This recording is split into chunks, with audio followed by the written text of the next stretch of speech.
The morning fog hung thick over RAF Hawkinge on the Kent coast, November 12, 1943.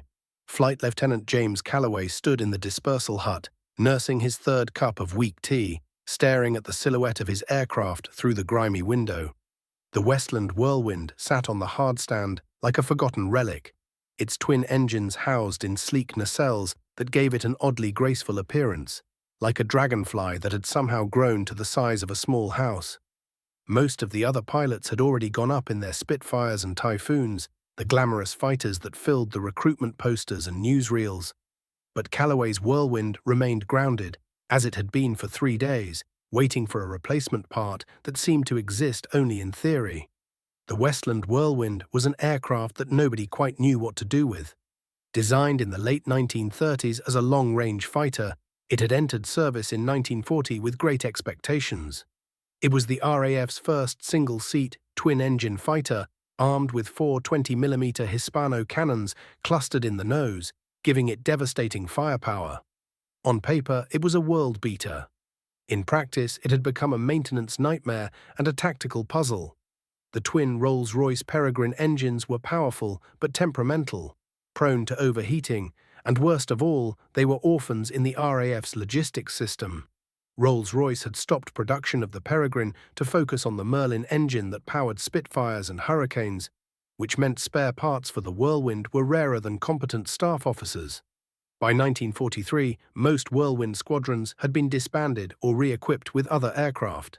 Squadron 263, Calloway's unit, was one of only 2 remaining Whirlwind squadrons, and there were persistent rumors that they too would soon convert to Typhoons. The aircraft had been relegated to ground attack missions, fighter-bomber work along the French coast, the kind of dangerous, unglamorous missions that didn't make headlines. The other pilots called it the Whirly Bomber, with a mixture of affection and derision. They said it was too slow for fighter work, too complex for its own good, too specialized to be useful. Too slow to catch anything, too fast to be safe, was how squadron leader Bentley had described it, and the description had stuck. Calloway had a different opinion, but he'd learned to keep it mostly to himself.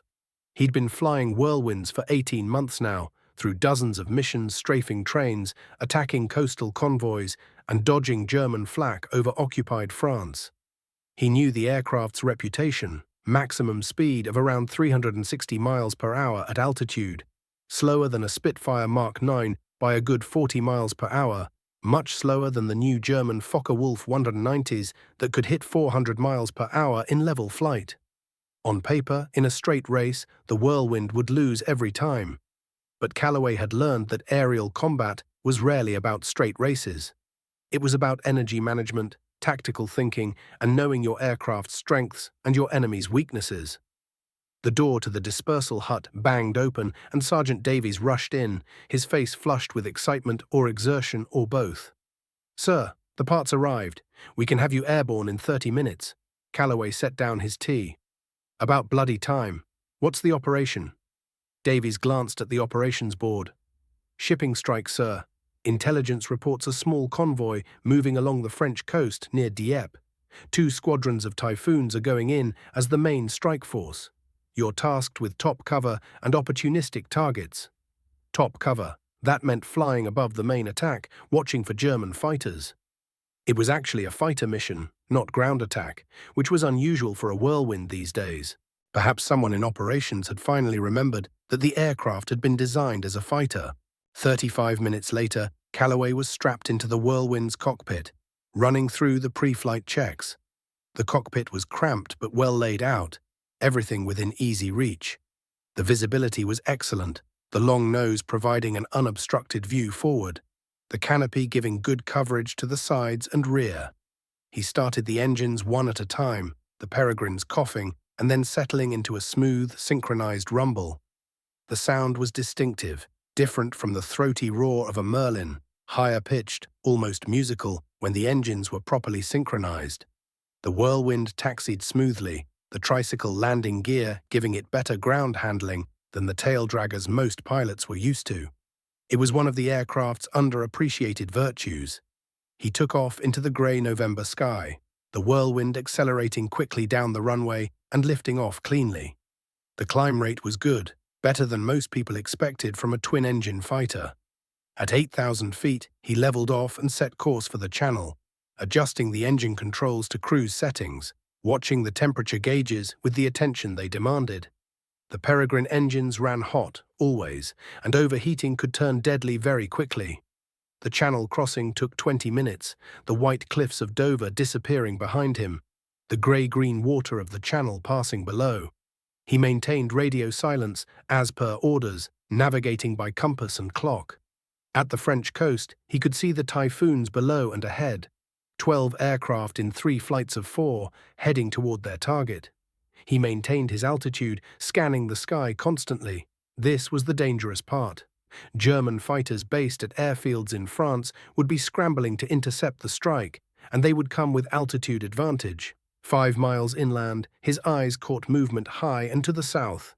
He focused, squinting against the grey sky, and made out 4 specks at about 12,000 feet. Even at this distance, he could identify them by their flight pattern and silhouette. Focke-Wulf 190s. The FW-190 was Germany's finest fighter, introduced in 1941 and steadily improved since then. It was fast, heavily armed, and flown by experienced pilots who had learned their deadly trade over years of war. The standing orders were clear. If you encountered 190s, call them in and evade. Don't engage unless absolutely necessary. The Typhoons were good aircraft, but the 190s had an edge. And a whirlwind against 190s. Nobody had written orders for that scenario because nobody thought it would happen. You couldn't catch them, and if they caught you, you were dead. Calloway keyed his radio. Mongoose leader, this is Mongoose 2. 4 bandits, 12 o'clock high, Angels 12. Mongoose 2, Mongoose leader acknowledges, maintain your position, we're almost at target. The Typhoons were committed to their attack run. They couldn't break off now. That meant Calloway's job was to keep those 190s occupied, or at least warned off, until the strike was complete. He watched the German fighters, trying to read their intentions. They were circling, clearly aware of the Typhoons below, but not yet committed to an attack. They had the altitude, they had the speed, they could strike whenever they wanted. They were being cautious, professional, waiting for the right moment. Then the situation changed. One of the 190s broke formation and began a diving turn toward the Typhoons. The others followed, a classic boom and zoom attack, coming down with the sun behind them. Mongoose leader, bandits attacking, 4 190s, diving on your position. Mongoose leader sees them, all Mongoose aircraft, continue attack. They're too far. The Typhoon leader was making a calculated decision. They were seconds away from their attack point. If they broke off now, the mission would be a failure. They were gambling that they could complete their attack and escape before the 190s reached firing position. It was a reasonable gamble, but Calloway could see the geometry of the situation, could calculate speeds and angles, and he knew they wouldn't make it. The 190s would be in firing range just as the Typhoons were pulling off their attack runs at their most vulnerable moment. Unless someone did something incredibly stupid. Calloway pushed the control column forward and shoved the throttles to maximum power. The Whirlwind's nose dropped, and the aircraft accelerated rapidly into a steep dive. He was at 8,000 feet. The 190s were at 12,000, now descending rapidly toward the Typhoons at 6,000. He couldn't climb to intercept them, but he could dive to cut them off. The airspeed indicator wound up rapidly, 300 miles per hour, 320, 340. The Whirlwind was built strongly, and it could dive fast. The whole aircraft began to shake, the controls stiffening as the airspeed increased. 360, 380. The altimeter unwound, 7,000 feet, 6,500, 6,000. He pulled back on the control column, grunting against the G-forces, pulling out of the dive into a slashing climb that pointed him directly at the diving 190s. They saw him, probably couldn't believe what they were seeing. A lone aircraft, a Whirlwind of all things, climbing to intercept 4 Focke-Wulf 190s. It was insane. It was also exactly what Calloway had intended. The lead 190 had to make a decision. Continue his attack on the Typhoons and risk having this crazy British pilot on his tail, or break off and deal with the threat. He chose the latter. The 190 rolled left and pulled into a climbing turn, breaking off his attack. His wingman followed automatically. The second pair of 190s, seeing their leaders break off, also hesitated. The coordinated attack had been disrupted. Below, the Typhoons completed their attack run, their rockets streaking toward the coastal convoy, and then they were pulling up and accelerating away, safe for the moment. But Calloway's moment of tactical success had put him in a very dangerous position. He was now alone, at 8,000 feet, with 4 very angry German pilots who were now fully focused on him. The lead 190 completed his climbing turn and came around, pointing his nose at Calloway's Whirlwind. Even at this distance, Calloway could see the muzzle flashes as the German opened fire, long-range shots meant to unnerve rather than hit. He broke left, rolling the Whirlwind into a tight turn. The aircraft responded beautifully, the controls still light despite the speed. This was one of the Whirlwind's secrets. It handled well across a wide speed range. It wasn't the fastest, but it was predictable, stable, and responsive. The 190 tried to follow the turn, but Calloway had judged the angles correctly. The German was too fast from his dive, and he couldn't tighten his turn radius without bleeding off speed. He flashed past, 100 meters away, close enough for Calloway to see the pilot's head turn to track him. Then the 190 was gone, extending away, climbing to regain altitude for another pass. Standard boom and zoom tactics. Dive, attack, climb back to safety. Don't dogfight, don't turn, use your speed. But the other 3 190s were still there, positioning for their attacks. Calloway looked around frantically, assessing the situation. He was outnumbered, his aircraft was supposedly outclassed, and he was over enemy territory with nowhere to run. The smart thing would be to dive for the deck and run for the channel at maximum speed. He might make it. He probably wouldn't. The second 190 was diving on him now, coming from the right and above. Calloway waited, watching, his hand on the throttle controls. The Whirlwind had twin engines, independently controlled. That gave him options. At the last moment, as the 190 committed to his attack run, Calloway chopped the throttle on the left engine and pushed full power on the right. The Whirlwind yawed violently to the left, skidding sideways through the air. It was an old barnstorming trick, not something you were supposed to do in combat. But it worked. The 190's cannon fire passed through the space where Calloway had been a second earlier. The German pilot, surprised, pulled up and climbed away. But the maneuver had cost Calloway energy and altitude. He was now at 7,000 feet, his airspeed had dropped to barely 250 miles per hour, and he had 2 more 190s lining up for attacks. This was the situation that killed pilots, the trap that German fighters had perfected.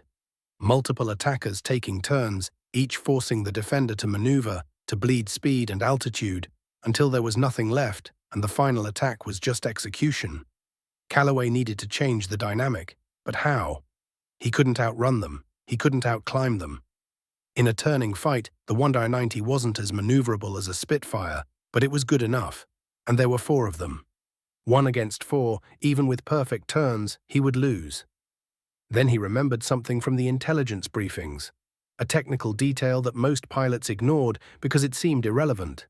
The Focke-Wulf 190's BMW radial engine was powerful, but it used a mechanical supercharger with a single gear ratio. Above a certain altitude, around 7,000 or 8,000 meters, the 190's performance dropped off. The engine couldn't maintain full power in the thinner air. Below that altitude, the 190 was king. But at very low altitude, right down on the deck, the performance equation changed again.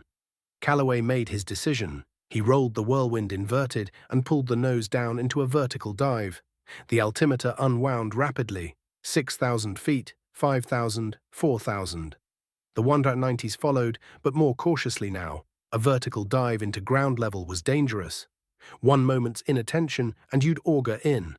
At 1,000 feet, Calloway pulled out, the G-forces crushing him into his seat, his vision graying at the edges. The Whirlwind groaned but held together. He leveled off at 500 feet, barely clearing the trees of the French countryside, his airspeed reading 380 miles per hour from the dive. Behind and above, the 190s were pulling out of their dives, spacing themselves for another series of attacks. But now the rules had changed. Down here, at 500 feet, there was no room for boom and zoom tactics. You couldn't dive because there was nowhere to dive to. The fight would be level or climbing, a test of acceleration and sustained speed. And this was where the Whirlwind's design, so often criticized, became an advantage. The twin Peregrine engines, for all their maintenance issues, were powerful. Combined, they produced nearly 2,000 horsepower. The aircraft was heavy, but it was also streamlined, with careful attention paid to reducing drag. The long nose, the sleek engine nacelles, the carefully fared surfaces, all of it contributed to an aircraft that, in level flight at low altitude, was faster than its reputation suggested. Calloway pushed the throttles to maximum continuous power and pointed the nose at the channel 15 miles away. The Whirlwind accelerated smoothly, 300 miles per hour, 320, 340. He glanced back and saw the Wonder 90s in pursuit, 4 grey sharks chasing one lone fish. But the gap wasn't closing as quickly as it should have been. The Wonder 90s were fast, very fast, but their best performance was at medium altitude, 15,000 to 20,000 feet. Down here, barely clearing the treetops, their radial engines were gulping thick air and their speed advantage was reduced. They were still faster, but not by as much. The lead 190 had closed to about 600 meters and opened fire. Calloway saw the tracer rounds reaching out, bright streaks in the grey morning light. He jinked left, then right, small movements, not wasting energy. The rounds passed wide. The German pilot was firing at extreme range, probably frustrated, trying to force Calloway into a mistake. The French coast was ahead, 10 miles, 9 miles, 8 miles. If he could make it to the Channel, he'd have a chance. The Royal Navy and RAF maintained air-sea rescue services. The Germans did too, but their coverage over the Channel was less comprehensive. But the Wonder 90s were still there, still closing, and Calloway's fuel situation was becoming critical. The Whirlwind had good range for a fighter, but he'd been running at maximum power for several minutes now, and the Peregrine engines were thirsty when pushed hard, 7 miles to the coast. The lead 190 was now at 400 meters and closing, clearly determined. The German pilot had steadied his aircraft, was flying smoothly, preparing for a careful, aimed shot. Calloway knew he couldn't keep jinxing forever. Each maneuver bled speed, and speed was the only thing keeping him alive. He needed to do something unexpected, something that would break the Germans' timing. He armed his 4 20mm cannons. The Whirlwind carried 60 rounds per gun, 240 rounds total. He hadn't fired yet, had been saving his ammunition. The cannons were his only real advantage, pure firepower. The Wonder 90 had cannons too, but they were spread out, 2 in the wing roots, 2 in the outer wings. The Whirlwind's cannons were all clustered in the nose, right in front of the pilot. When they fired, all 4 barrels converged on a single point. At close range, the concentration of fire was devastating. But the German was behind him, not in front. Calloway couldn't shoot what he couldn't see, unless he made the German come to where he could see him. 6 miles to the coast, the Wonder 90 was at 300 meters now, well within firing range. Calloway could almost feel the German pilot's finger tightening on the trigger. He chopped both throttles to idle and popped the dive brakes. The Whirlwind didn't have dedicated dive brakes like some aircraft, but Calloway lowered the landing gear manually. The sudden drag was tremendous. The Whirlwind decelerated violently, as if it had hit a wall. Behind him, the 190 pilot, focused on his gun sight, didn't react fast enough. Suddenly, instead of being 300 meters behind, he was 100 meters behind and closing rapidly. Too close, far too close. The German pilot had a split second to make a decision: pull up and overshoot, or try to reduce speed to stay behind. He chose the latter, pulling his throttle back, but it was too late. The 190's superior speed, its greatest asset, had become a liability. The Focke-Wulf shot forward, pulling alongside Calloway's Whirlwind, barely 50 meters away. For one frozen moment, the 2 pilots could see each other clearly, eye to eye, 2 men in cockpits hurtling through the air at 300 miles per hour, so close they could see the individual features of each other's faces. The German pilot's eyes widened as he realized his mistake. Calloway shoved the throttles forward, retracted the landing gear, and rolled the Whirlwind hard right, turning toward the 190, bringing his nose to bear. His thumb found the firing button on the control column. The four 20mm Hispano cannons erupted in a thunder that shook the entire airframe. At 50 meters range, he couldn't miss. The shells, each the size of a man's thumb, traveling at nearly 3,000 feet per second, slammed into the Focke-Wulf's left wing and fuselage. Calloway fired for 2 seconds, a lifetime in aerial combat. 30 shells, 7.5 pounds of high explosive and metal, impacted the German fighter.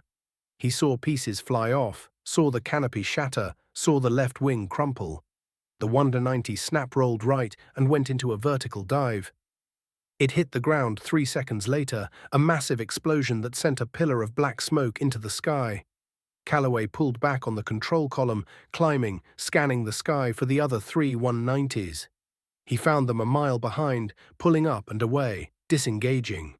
They'd seen their leader go down and apparently decided that this particular British pilot was more trouble than he was worth.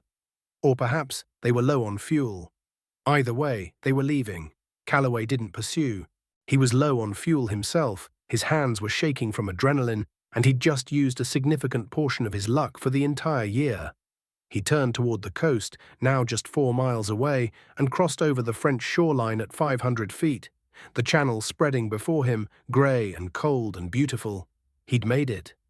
5 minutes later, he was over water, climbing to a safer altitude. His fuel gauge was showing nearly empty, but he had enough. Just enough.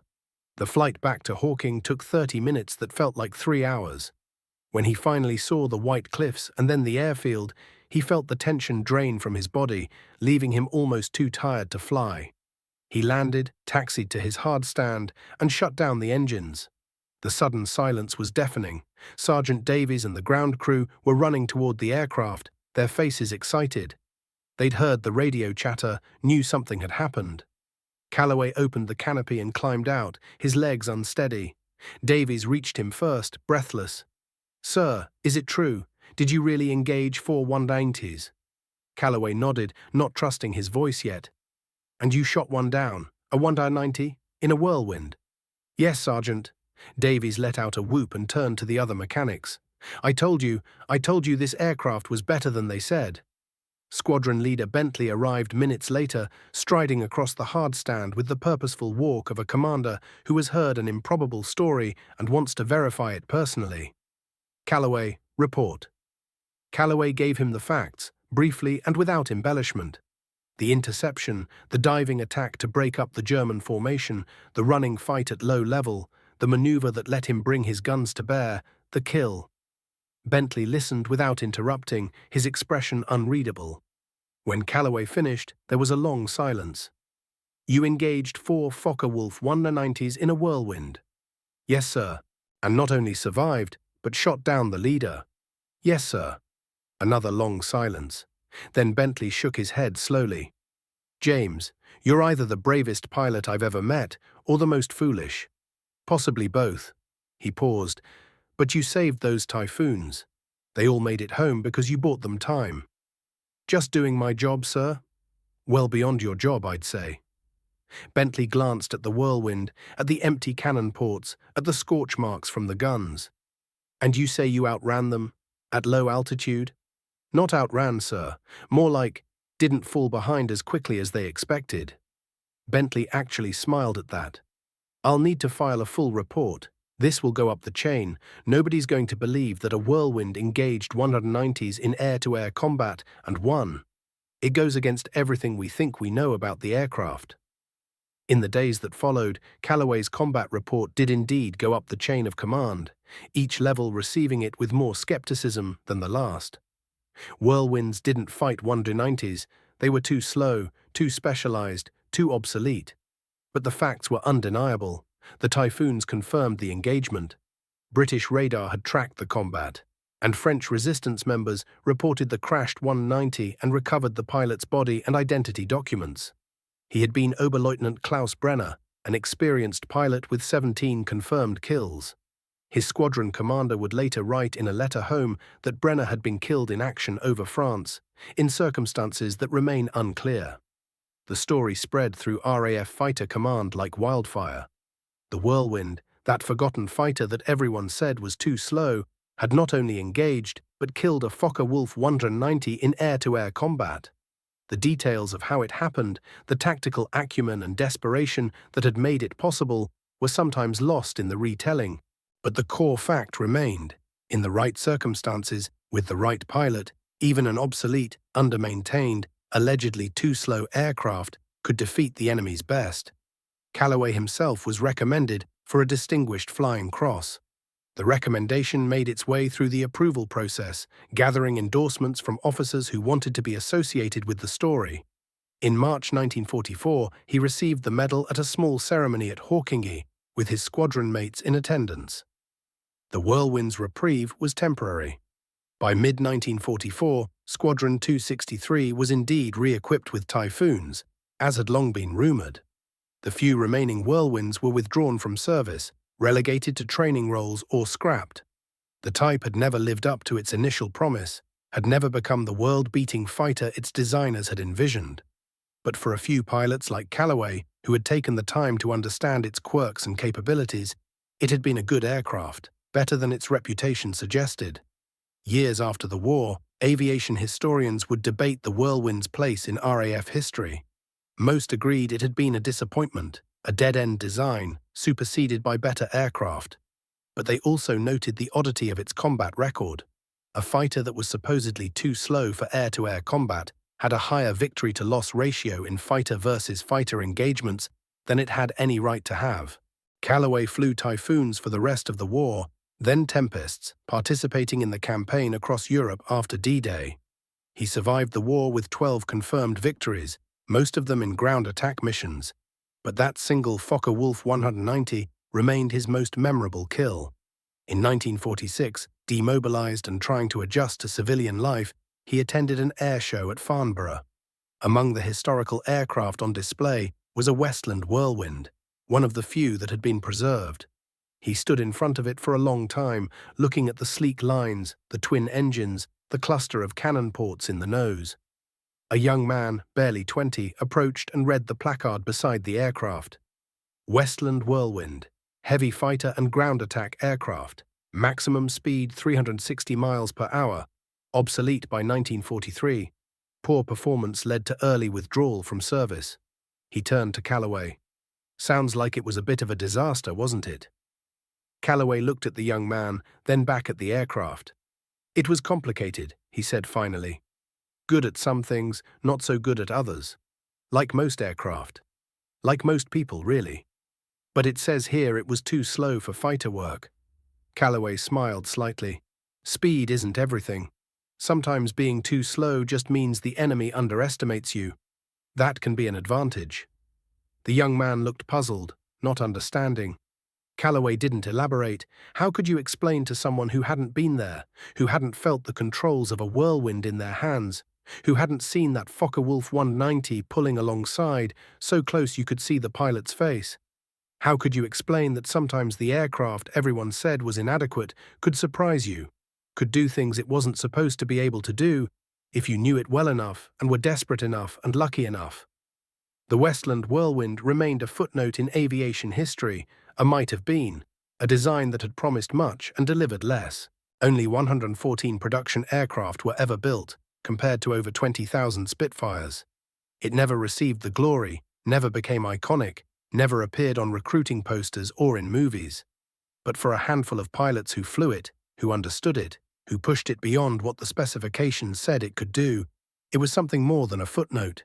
It was an aircraft that taught them that limitations were often in the minds of the people who wrote specifications, not in the metal and wood and fabric of the machine itself. That speed wasn't the only measure of success. That sometimes the underdog could win not by being better at what everyone else valued, but by being good at something nobody else had thought to measure. James Calloway lived to the age of 83, dying peacefully in 1994.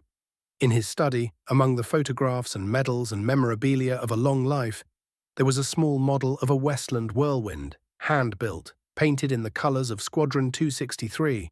Visitors would sometimes ask about it, about the obscure aircraft that nobody remembered.